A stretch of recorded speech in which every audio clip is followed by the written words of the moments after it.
let's talk about Pep Guardiola because a man who is in the know is joining us. Alex Crook joins the show. All right, Alex? Crooky monster. Good evening. Can I just say I wore double denim about the time I met my wife about 10 years ago, and she told me then it wasn't a good idea. Let's come back in fashion, Crooky. Crooky. Mate. Crooky, you probably have the same colour. You've got to go dark with light and light with dark. You can't go same denim, Crooky. It's a schoolboy error.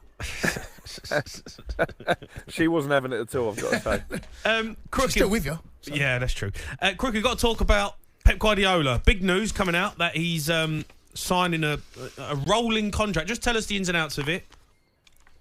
Yeah, not entirely surprising news, because we wrote the story for the talkSPORT website around about a month ago now that Manchester City were willing to entertain the idea that Pep Guardiola would sign a year-to-year contract. He's now agreed that his current deal expires at the end of this season. He'll stay on for at least one more season with a year's option that will roll on basically for as long as he wants to be the Manchester City manager. Is significant because it means he'll clock up 10 years in situ. And I think it was obvious when Ruben Amorim took over at Manchester United. We're hearing reports of Xabi Alonso, another potential successor for Guardiola, is likely to join Real Madrid, that City were confident Pep Guardiola would sign this contract. And I'm really intrigued to see what kind of impact it has on the team, because I wonder if their poor start to the season, and we say poor start by incredibly high standards as far as City are concerned, has it been a knock-on effect of the fact that Guardiola hadn't committed his future with the players concerned that maybe he would leave?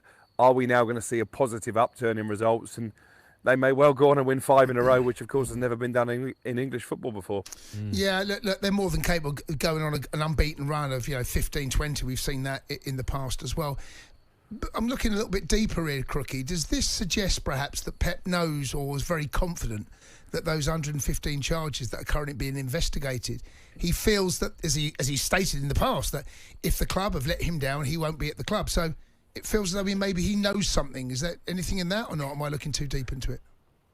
No, I understand where you're coming from. I think he's changed his wording in regards to that over the last few months. But Manchester City and Guardiola have always been confident they will be cleared of any wrongdoing. So I think you're right to assume they still believe, they're still bullish that these charges won't be upheld, and therefore there won't be any points deductions. We've heard about possible relegations and maybe titles being stripped, which I always felt was fanciful. But I think the fact he's committed now, and my understanding is that actually he told City during the last international break in October that he was willing to extend his contract. I think he's confident these charges won't be upheld and that Manchester City will be cleared, and therefore their titles will all be proven to be of one on a level playing field. I understand where you're coming from, Jason. Obviously the Premier League, I think, need to make some of these charges stick. If they don't, I think they've got questions to answer. But absolutely, I think Guardiola has always been clear that City haven't committed any wrongdoing. Certainly he's not committed any wrongdoing. I think on both sides, the sooner a line is drawn under that, the better.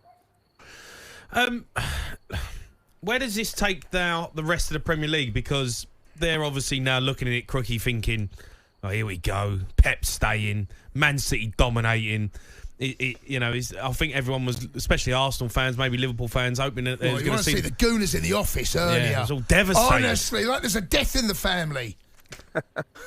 It's a problem, isn't it? It's a problem for the rest of the Premier League and for English football, because Manchester City have been so dominant. Even if you look at last season when Arsenal, it was really theirs for the taking at one stage. They lost at home to Aston Villa, never really recovered from that. The previous season, they were well clear. I remember my wife's a big Arsenal fan, and they were playing Southampton at home. I think it was a Friday night, actually, live on talkSPORT, and they only managed to draw 3-3. They were 1-0 down after 30 seconds, I think, in that game towards the end of the season. You felt then, well, if you can't win the league this year, then maybe you never will. And all the time Pep Guardiola is in situ at Manchester City, they will remain the favourites, not just for the Premier League, but probably the Champions League as well. I think I'm right in saying they are bookmakers' favourites for the Champions League, even though by their standards they've started this season in a pretty underwhelming fashion. So how do you compete with the juggernaut that is Manchester City and a genius that is Pep Guardiola?